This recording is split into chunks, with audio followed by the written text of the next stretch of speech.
Hello everyone, and welcome back to part 2 of my Animal Crossing series. So for this week's video, I did a poll on YouTube. One clear winner was here, and it was Pipper. I'm really happy that she won, as she's one of my villagers, but she was also the one I was the most scared about transforming into whatever hybrid I'm doing, as she doesn't have a lot of human OC to guide me. But after doing some research, I found that she's a peppy villager, which is supposed to embody the stereotype of a valley girl. But with the outfit she has, I really don't get it. So what I'm actually gonna do is I'm gonna combine the original design of New Horizon, which I feel is like a gothic or emo outfit, with the valley girl aesthetic. I was also able to find this white Monster High base, which was really not easy to find, so let's see what I can do.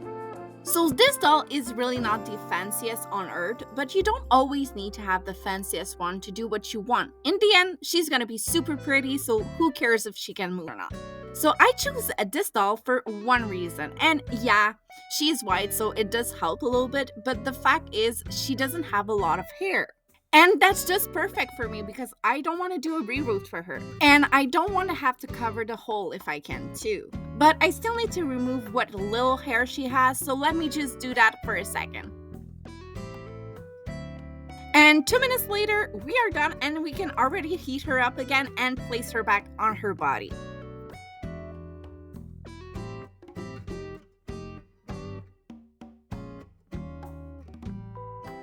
And with that a little trip to the sauna, I can also remove her factory paint, which left some really big stain, but I'm still gonna have to repaint her because of the big stain on her chest, so technically I didn't have to remove her face paint, it was just easier for me to do it. It just takes like 10-ish less layer to do it without the face paint.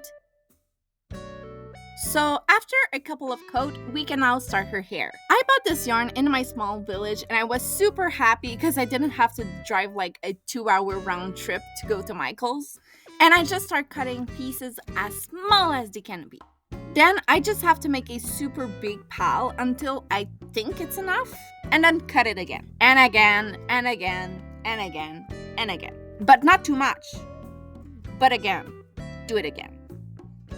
Now that I have enough hair, I can take my Elmer's glue and pour some on her head, and with my popsicle stick, I can spread the glue exactly where I want it to be to make sure the hairline is not too weird, and also to cover the holes from the previous hair. And then just take the big clump of yarn and just dab it on. I really do not want the glue to move, so I really let my small pressure do the job. And just reuse whatever felt so I don't manipulate it too much. I was really happy because I had just enough, but I will let the glue dry before removing the excess. For her makeup, I still want the gothic aesthetic I was talking about, and with her eye shape, I really thought I could make it work. So I started with my usual wing and worked my way down with rounded spike to recall her lashes.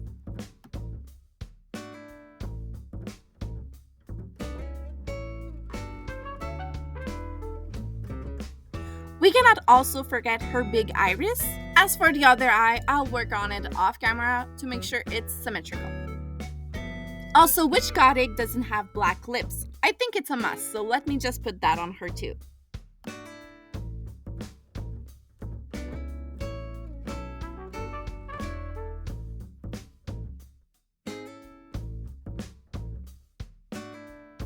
As a last additional touch, I thought a smoky eye would wrap everything together. As you guys probably already know, English is not my first language, and Pipper is actually named Snow in my language, so I thought I could do that little nod with the eye shine.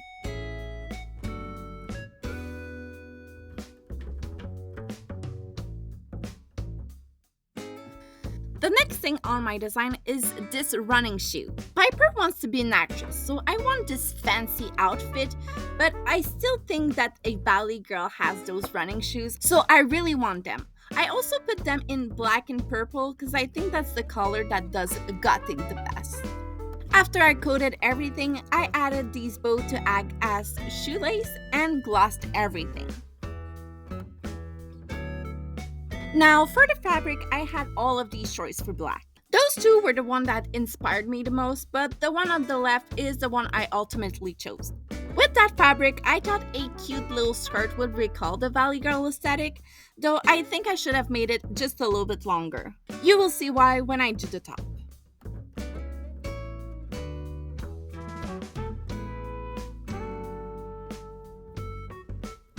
Speaking about the top, that's when we start to lose this Valley Girl aesthetic and take some inspiration from Hollywood and New York Star at a premiere. So I made this super simple pattern, and if you've been watching me for long enough, you know that I'm not known for that, trust me. But this was all just for that little tube to have something to rest on top of.